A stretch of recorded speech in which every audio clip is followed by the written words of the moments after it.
马来西亚外长塞福丁表示，虽然马来西亚决定强化与中国的经济关系，但是马来西亚将在南海领土主权争端与北京对待新疆穆斯林等敏感问题上，继续维护自己的利益。接受南华早报专访时，塞福丁表示，每次与中国官员会面时，都会提到这些容易激怒北京的问题，但很当然的，马来西亚必须要实务。在被问到在中国对待维吾尔穆斯林的问题上，穆斯林人口占多数的马来西亚发生是否足够的问题时，塞福丁说，马来西亚了解目前的形势，正密切关注维吾尔人的情况，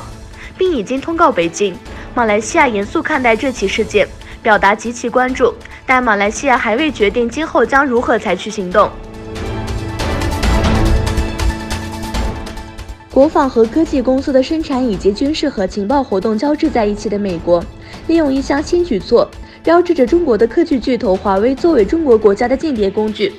据英国《泰晤士报》报道，美国中央情报局指责华为接受来自中央国家安全委员会、中国人民解放军和另一家中国国家情报机构的资金。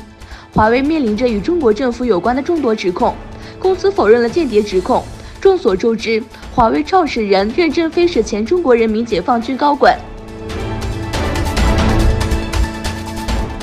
中国外交部星期二表示，针对美国取消伊朗石油进口后面，已向美国提出交涉。外交部发言人耿爽在例行记者会上表示，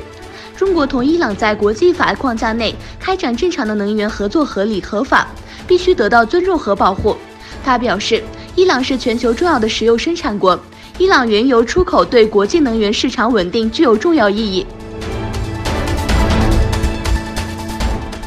据路透社报道，伊斯兰国周二宣布对斯里兰卡发生的连环爆炸负责。此前，斯里兰卡政府表示，怀疑国内2个与外国激进分子有联系的伊斯兰极端组织是3座教堂和4家酒店袭击案的幕后黑手。